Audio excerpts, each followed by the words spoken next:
Wanita itu melangkah maju dan memeluk suaminya dengan penuh kasih sayang. Tangan terkepal erat. Suami mengkhianatinya dan memindahkan semua hartanya. Dia melihat ke belakang, menekan semua keengganan dan jijik di hatimu. Mulailah mengumpulkan bukti secara diam-diam. Dia meminta Xiao Jiang untuk bertindak sebagai ibu hamil. Pindah di sebelah putri presiden, menyusup ke interior musuh. Keduanya yang sama-sama ibu hamil memiliki topik yang sama. Segera menjadi teman baik. Hari berikutnya, wanita itu menerima presiden yang menemani temannya ke dokter. Keduanya dengan santai mengobrol. Dan adegan ini kebetulan dilihat oleh pacar saya. Sahabat mati otak ini mengkhianatinya lagi. Segera panggil suami wanita itu. Wanita itu mengatakan dengan sengaja atau tidak sengaja bahwa dia akan menemukan putrinya. Sebuah objek. Presiden adalah orang yang terkenal, kaya dan licik. Tempatkan wajahmu lebih penting dari hidupmu. Tidak ada ruang bagi orang lain untuk membuat pernyataan yang tidak bertanggung jawab. Dia memberitahu wanita bahwa putrinya adalah orang yang sangat pintar. Dia tahu bagaimana melindungi dirinya sendiri. Saat itu suami saya datang dengan panik.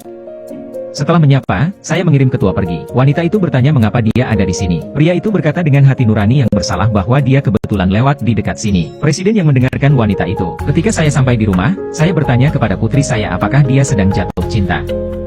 Biarkan dia membawa pulang pacarnya. Putri bergumam. Jadi dia meminta putrinya untuk segera putus. Dan mengatakan dia akan mengatur kencan buta untuknya. Istri presiden mengatakan bahwa putrinya baru-baru ini bertambah berat badan. Putri presiden juga sangat mudah tersinggung saat ini. Pada malam hari pria itu menjawab telepon dan keluar. Dan Xiao Jiang bergegas kembali setelah menerima pesan wanita itu. Barusan ambil foto suami wanita itu naik ke atas. Dia menyalakan perekam video untuk menyesuaikan sudut. Menunggu untuk memotret pria yang keluar. Saat itu, pacar Xiao Jiang menemukannya. Dan menyambar videonya. Hari berikutnya, pacar Xiao Jiang mengambil video itu dan datang ke rumah sakit bersama gadis itu. Orang minta 30 juta. Jika tidak, beritahu dunia tentang penguntitan suaminya. Dan berkata untuk memberi wanita itu 3 hari untuk bersiap. Wanita itu kelelahan. Benar-benar rumah bocor dan hujan semalaman. Juga mengalami kekacauan ini. Semalam, putri presiden dan suami wanita itu bertengkar hebat. Pria ventilasi di mobil tak lama setelah itu. Lalu pergi. Saat ini, putri presiden juga dalam dilema. Tekanan orang tua. Pria menunda-nunda tanpa henti. Perut semakin besar dari hari ke hari. Dia duduk di tanah menangis tak berdaya. Bel pintu berbunyi. Setelah membuka pintu, menemukan bahwa Xiao Jiang berdiri di pintu dengan wajah terluka. Setelah memasuki rumah, Xiao Jiang berkata bahwa dia ingin menggugurkan anak itu. Pacar adalah orang yang tidak bertanggung jawab. Sering kekerasan dalam rumah tangga. Dan membual bahwa putri presiden jauh lebih bahagia darinya. Punya pacar yang sangat mencintaimu. Putri presiden tidak bisa menahan perasaan sedih. Dia memberitahu Xiao Jiang bahwa dia dalam dilema sekarang.